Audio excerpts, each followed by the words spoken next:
Hi. So does the language we are using when we are in a situation influence the way that we both experience and remember that situation? Yep, it does. So in this series, we have talked about understanding what stress and trauma, what those are.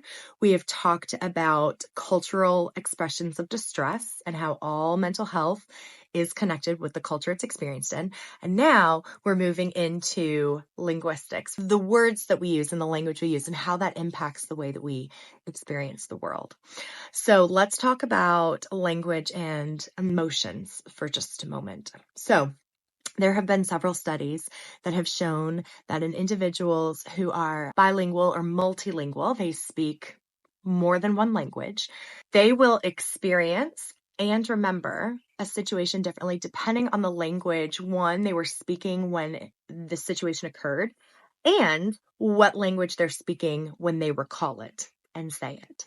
There have been studies with Romance languages, so Spanish, Portuguese, French, languages that are much more emotional, right? Speakers of these languages, there's more emotion words in Romance languages, but there's also just culturally, there's more expression. Some body language is a part of it. And then English, or a Germanic language, which we have our fair share of emotion words, but it's not quite the same. And they have taken bilingual participants, and when they are recalling a situation in a Romance language, whether that is their mother tongue, their first language or not, they've hooked them up. Their heart rate increases, their respiration increases, they're sweating, they're showing more emotional physiological signs when they are describing the situation in a Romance language with these emotional words.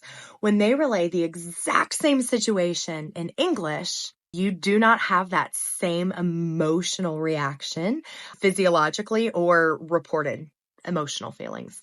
Again, this is whether it's your first language or not. This is also whether the situation happened while you were speaking English or if you were speaking it in Romance language.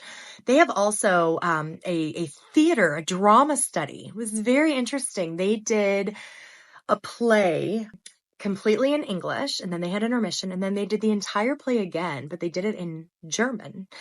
And it's not a scientific study. It was definitely more qualitative, and they did more interviews with the actors. And all of the actors said they felt like they were playing completely different people. And the way that they came to the play was completely different depending on what language they were speaking.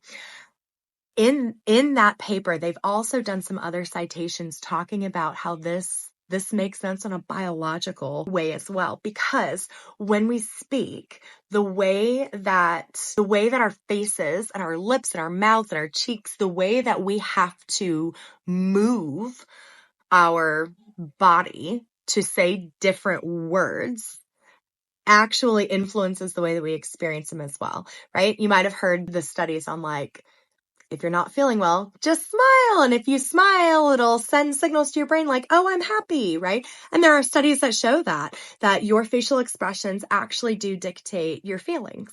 That stands true when it comes to the words that we use as well. If they are harsher words, like, German is a very staccato language. It sounds angrier, and your mouth actually does an angrier kind of thing. Whereas opposed if you are speaking French and there's more fluidity in your mouth and things like that, it actually shows more emotions, more ups and downs, things like that. So yes, emotions, the language you're speaking when you are talking about an experience or actually experiencing it does play a part. In my next video, I'll talk about, does the language we use actually influence the way that we see, view, and experience the world? If you have any questions, please let me know.